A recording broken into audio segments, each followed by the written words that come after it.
Healthy isn't healthy too. The earth is limited. Population growth has to stop somewhere. Sure, and I'm fine with like some level of shift downwards, I guess. I really don't understand why this is an issue. People move around throughout history. Population, area, or nation does not have to infinitely go up. Okay, learn about what happens to the areas where population drops by half over 50 years. Yeah, it has happened over history. Go look it up. Look up what happens. It's sure. I mean, if we're deferring to historical precedent, then go look at the consequences of depopulation. It's economically ruinous, socially ruinous. You know, go to like Little America. Go to West Virginia. Go to the towns all the young people left. Oh, it's just the population dropping. These places are dead. It's not good.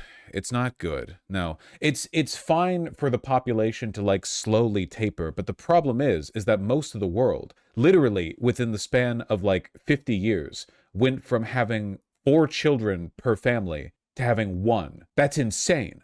That's an insane whiplash. You're dropping the repopulation rate by 3/4. That's way too much of a whiplash. If it was like over time, it shifted from like 2.6 to 2.4, and it like slowly, like, okay, whatever, you know, that's not anywhere near as big of a deal. We got fun tech now. That's true. It's those dang iPhones. It'll hurt rural areas more than cities, so it's good. That's true. It does kind of suck that like no one gets to grow up in neighborhoods full of kids anymore. Like every kid is the one kid on the block, suburban or urban. Every kid, if you're a kid, you see other kids like in school and daycare. But it used to be, when you were a kid, all you had to do to see kids was walk outside. They were everywhere, you know? They were all over the place. But now you have to go to like the special, like kid box, the school, to see the kids. And you only get to see them for a bit. And then you go home and your parents have to like keep an eye on you while you, I don't know, fucking play with an iPad or whatever. No one trick or treats anymore. Because there's no kids. This would be less of an issue if we had walkable neighborhoods. Yeah, but also, like, there are no kids. Japan has walkable neighborhoods, you know? Tokyo has walkable neighborhoods. But there are no kids, so, you know. They're walkable so old people can get around without a car. There's enough people in Africa to repopulate the West, so it'll be fine. Yeah, for now, but eventually the population graph's going to taper off in Africa, too. Not going to lie, I blame capitalism. Yeah, but unfortunately, the population drop-off is happening in non-capitalist countries, too. Well, I guess every country is capitalist, but, like, it's happening in North Korea. It's happening in Saudi Arabia. It's happening everywhere. I think it's technology. Mostly technology. It's a lot of stuff. Even Disney's pivoting away from children due to population decline. Yeah. It's one of the reasons we all have to hold Disney adults with such contempt. I don't know. Disneyland and the stuff Disney makes was always for kids, but now there are no kids. So it's just like cloying millennials with parent issues. I don't know, man. Saw a Bluey event and like 90% of the audience were adults. It's probably not good. Could also be far-right influencers raising a generation of unfuckable guys. Again, this is happening everywhere on Earth. Everywhere on Earth. Every single country on the planet is dropping below replacement rate for their births. It's not, it goes so far beyond any one issue. It's not really solvable. I think it's the dang iPhones first and foremost. Not Vietnam. I don't know Vietnam replacement rate. Vietnam's at 2.1 children. They're barely at replacement. I guess they've been holding steady for a while. That looks healthy, yeah. I doubt they'll hold the pattern for long, though. The UAE's pyramid's insane. Well, they're like a slave state. Yeah. They're a slave state, so it's all young men. No one's fucking in the UAE. The Disney adult thing does piss me off, though. Child-free millennials and Gen Zers are now as commonplace at Disney parks as families with kids. Disney plans to invest $60 billion in the park. Ah, man. I had that whole talk about, like, needing to be more elitist and how we need to engage with more media that challenges us. And then there was a post on the Reddit that I think the person deleted because I can't find it now, where they were like, it's kind of weird that Vosh made a whole tangent about needing to consume more challenging media but couldn't think of any, which is completely fair. I guess, like, I don't know. Maybe it's not even about challenging. I get, like, I wouldn't...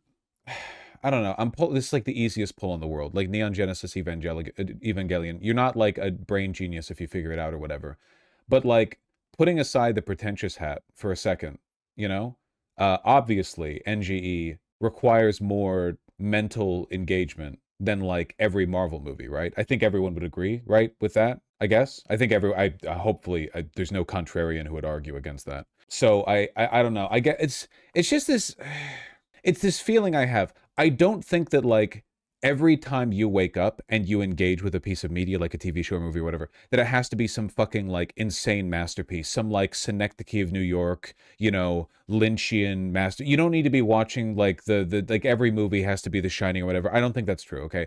But I guess, like, my hope would be that people would aspire to higher stuff. You know what I mean? Like, maybe only 1 in 10 or 1 in 20, but every once in a while you're like, I'm gonna try this weird art movie or this TV show or this book, and it like really, it's really requires you to like pay attention to it, you know, and you engage with it, and you grow as a person a little bit.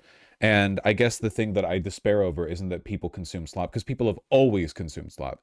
The thing I despair over is that people no longer aspire to engage with the good stuff now and again, you know? Because I think if we went back 100 years, the average person probably mostly consumed slop, but I bet you there was a collective respect for reading Dickens or whatever, to use the common example, I guess. You know what I mean? Like there was like an understanding broadly that that is a good thing to try for. We have gotten more anti-intellectual. Not in the sense that people have gotten stupider, which isn't like necessarily the case. That's kind of complicated, I think. I just think that we have less respect for the virtue of being educated. Because I think if you go, even if you went back like 400 years or whatever, like back in the feudal times, I think that back then, like people must have revered education because fucking like 10 people were educated. You know what I mean? Like if you were a regular French peasant and you went to Paris and you saw you went to a monastery and there were a bunch of like monk scholars there, and they were like well read, and they were like reading and writing in Latin and stuff, I feel like the average person would be like, holy shit, that's goated, you know? I mean, they might be derisive because the like clergy were full of pederasts and homosexuals and stuff. I'm not saying that everyone respected intelligence like all the time or whatever. I'm just saying that I feel like nowadays 99% of people would see somebody reading, you know, I keep saying Dickens, whatever, I don't know, fucking any shit, any old shit. Even like Grapes of Wrath, even like a book you would have gotten assigned in middle school. If you looked at somebody, I think, man, and I think I'm part of it too. I would think like performative. If I saw a person reading Dostoevsky or whatever, I totally like how to pronounce the name. I feel like my first thought would be performative. So maybe I'm part of the problem. The performative thing pisses me off. Yeah, I guess it does. Isn't the performative accusation just a way of attacking people for trying? Isn't it just a reframing of cringe? Oh, that person's trying too hard. Okay, maybe you should try harder. Jane Austen was a popular novel back then, and the vocab in it was so much more advanced than what we have now. Yeah.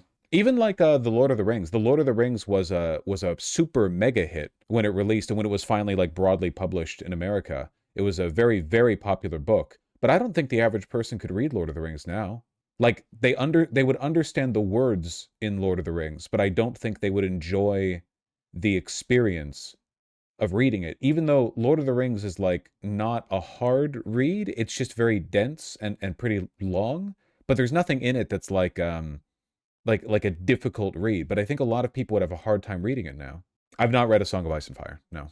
Matthew, film guy, watches challenging films on TV. I just worry that I won't like a lot of challenging films because I've tried to engage with like French cinema in the past, you know, more like quote unquote challenging movies. And the main vibe that I took from them was that like, these are sad. I don't like it. It wasn't like an unwillingness to engage with the material. It just feels like every time a filmmaker wants to do something profound, they make it sad. And it's like, I don't know. Surely there are profound ways of being happy. You know what I mean? I see. It's not the depth of the material necessarily. Up does both. I wouldn't say Up is challenging. Still good, but you are literally arguing you don't like emotional hooks in writing. Why are you being what is the uncharitability? Why? Where is that? I think you're being performatively uncharitable. Did I say that? Did I say I don't like emotional hooks in writing? I don't recall saying that. Yeah, but conflict is what drives plot. Dog, I'm not what is with you? Okay, reading comprehension devil. I'm slitting my throats to summon it from hell. Fucking take them out with me. What are you guys talking about? Holy shit. I'm talking about sad movies, not about movies with conflict. I believe it's the unwillingness to engage with and do an analysis of the material, even if it's slop, that's the problem. There's an element of truth to that. I think so. It's kind of like the media literacy thing, where what matters more than the source of the media is how you interpret it. Like, you could a big brain genius could watch fucking Zootopia and come away with a bunch of interesting stuff to say. But you do need that to be nourished, right?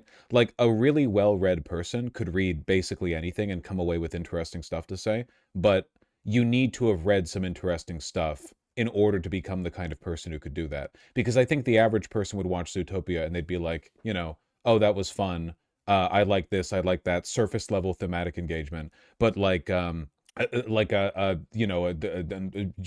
just to pull from, because Thana mentioned Zizek earlier, could say some very interesting stuff. But Zizek got to that point by writing and reading. you know? Bagheera started again. Basically, what I'm saying is I feel like that ogre from that one Bale Buddies drawing. Was it an ogre? What was it again? Me stupid, me read Ulysses and not understand deeper where is that? Orc? Was it an orc? Where's that damn image? Yeah, here we go. Orc can't read Ulysses. I worry I'm turning into this. Everyone call Ogre stupid, and it true. Ogre barely even literate. Ogre finally finished reading Ulysses, but Ogre can only identify surface-level themes like religion and nationalism, and can't comprehend deeper ideas like the remorse of conscience that make James Joyce's novel a modernist classic. Ogre's so dumb it make Ogre sad. At this rate, Ogre will never understand Finnegan's Rate. It was an Ogre! You should challenge yourself, but I'm not reading Ulysses. Yeah, how 750 pages long. I guess that's not like crazy long, but it's pretty long, you know. I'm not going to start with that. I'm not going to read fucking Ulysses right away. I used to get Ulysses confused so much with the Odyssey and the Iliad. Like I would in my mind I would mix up the Iliad and Ulysses. So it would be the Odyssey and Ulysses. So I got really confused when I first read this meme. Name them too similar? Yeah, big problem. Not good. You think there's a stigma against adults reading fantasy novels? Don't people read A Song of Ice and Fire and stuff? That's probably fine. What if I'm just dumb and I suck at media analysis and I just don't want to ruin my enjoyment by overanalyzing the moment? Listen, enjoy what you enjoy. I just think that my problem is that most of the stuff that is made is fucking boring. There's a technical enjoyment that you can get from, like, I don't know, a good action scene, but the plot beats for most stories are, like, the same. Like, you can call out what's going to happen in basically every story. Every movie you watch, every TV show. I think this is one of the reasons I really enjoyed Pluribus, and I think a lot of other people did too. You never knew what was going to happen in the next episode of Pluribus. You had no idea. And that's not just because, you know, Vince Gilligan's throwing random shit at the wall or whatever. It's because the plot is structured in a way that breaks from the conventional, you know, like, narrative arc. But now, I don't know, you watch most stuff, and I think that's a lot of that because a lot of stuff made for, like, kids as well. Any Marvel movie or whatever, obviously, they're all made for kids. They're all made for kids. Any animated movie, I don't know. It's not as much of an issue with books. More of a movie thing. Movies are short.